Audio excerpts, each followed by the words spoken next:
নমস্কাৰ বন্ধু বান্ধৱীসকল, স্বাগতম জনাইছোঁ জব নিউজ আছাম ইউটিউব চেনেলৰ নতুন এটা ভিডিঅ'লৈ।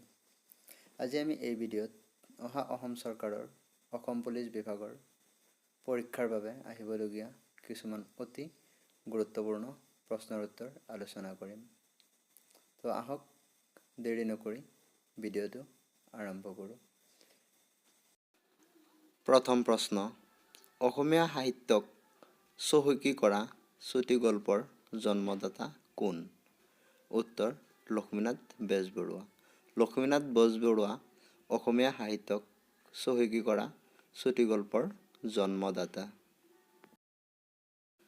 দ্বিতীয় নম্বৰ প্ৰশ্ন, আকবৰে নিৰ্মাণ কৰা কোনটো অট্টালিকাৰ নীতি বৌদ্ধবিহাৰৰ সৈতে মিল আছে? উত্তৰ, পঞ্চমহল। আকবৰে নিৰ্মাণ কৰা পঞ্চমহল অট্টালিকাৰ নীতি বৌদ্ধবিহাৰৰ সৈতে মিল আছে। ৩ নম্বৰ প্ৰশ্ন, বাঁহী নামৰ গীতৰ পুথিখন কোনে ৰচনা কৰিছিল? উত্তৰ, বেণুধৰ ৰাজখোৱা।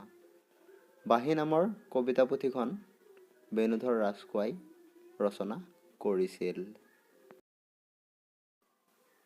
৪ নম্বৰ প্ৰশ্ন, আহমেদনগৰৰ কোনগৰাকী ৰাণীয়ে মোগল বাদশ্বাহ আকবৰৰ বিৰোধিতা কৰিছিল? উত্তৰ, চান্দ বিবি। আহমেদনগৰৰ ৰাণী চান্দ বিবিয়ে মোগল বাদশ্বাহ আকবৰৰ বিৰোধিতা কৰিছিল। ৫ নম্বৰ প্ৰশ্ন, অসম সাহিত্য সভাৰ মুখ্য কাৰ্যালয় ক'ত অৱস্থিত? উত্তৰ, যোৰহাট। অসম সাহিত্য সভাৰ মুখ্য কাৰ্যালয় যোৰহাটত অৱস্থিত। ৬ নম্বৰ প্ৰশ্ন, কোনজন মোগল শাসকে প্ৰয়াগৰ নাম সলনি কৰি এলাহাবাদ ৰাখিছিল?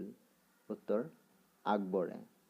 আকবৰে প্ৰয়াগৰ নাম সলনি কৰি এলাহাবাদ ৰাখিছিল।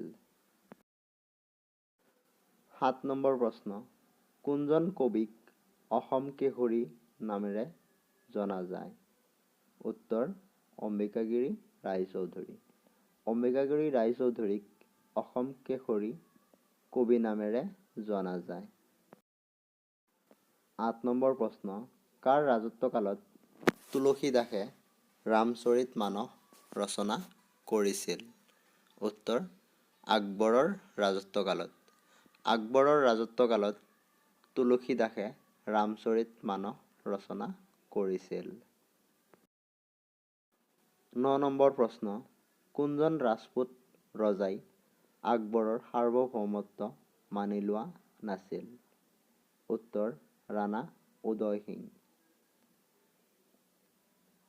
ৰাণা উদয় সিং আকবৰৰ সাৰ্বভৌমত্ব মানি লোৱা নাছিল। ১০ নম্বৰ প্ৰশ্ন, ৰামায়ণ কোনে পাৰ্চী ভাষালৈ অনুবাদ কৰিছিল? উত্তৰ, বদৌনী। বদৌনীয়ে ৰামায়ণখন পাৰ্চী ভাষালৈ অনুবাদ কৰিছিল। ১১ নম্বৰ প্ৰশ্ন, ভীমচৰিত পুথিখন কোনে ৰচনা কৰিছিল? উত্তৰ, ৰাম সৰস্বতী। ৰাম সৰস্বতীয়ে ভীমচৰিত পুথিখন ৰচনা কৰিছিল। ১২ নম্বৰ প্ৰশ্ন, শংকৰদেৱে ৰচনা কৰা প্ৰথম কবিতা পুথিখনৰ নাম কি?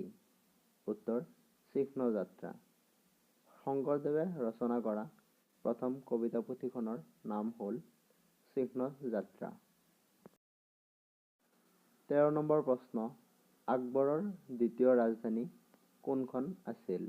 উত্তৰ, ফাটেহপুৰ চিক্ৰী। ফাটেহপুৰ চিক্ৰী আকবৰৰ দ্বিতীয় ৰাজধানী আছিল। ১৪ নম্বৰ প্ৰশ্ন, ভৰমলে তেওঁৰ সৰু কন্যা সৰকাবাইক কাৰ লগত বিয়া দিছিল? উত্তৰ, আকবৰৰ লগত। ভৰমলে তেওঁৰ সৰু কন্যা সৰকাবাইক আকবৰৰ লগত বিয়া দিছিল। ১৫ নম্বৰ প্ৰশ্ন, কিমান চনত আকবৰ আৰু হিমুৰ মাজত পানিপথৰ দ্বিতীয় যুদ্ধ সংঘটিত হৈছিল? উত্তৰ 1556 চনত। 1556 চনত আকবৰ আৰু হিমুৰ মাজত পানিপথৰ দ্বিতীয়খন যুদ্ধ হৈছিল। এইকেইটা আছিল আজিৰ প্ৰশ্ন। যদি ভিডিঅ'টো ভাল লাগিছে ভিডিঅ'টোত এটা লাইক কৰিব আৰু এনেকুৱা ধৰণৰ নতুন নতুন ভিডিঅ' পাবলৈ চেনেলটো ছাবস্ক্ৰাইব কৰিব আৰু যদি কিবা ভুল হৈছে এই ভিডিঅ'ত কমেণ্ট কৰি শুধৰাই দিব। ভিডিঅ'টো শেষলৈ চোৱাৰ বাবে ধন্যবাদ।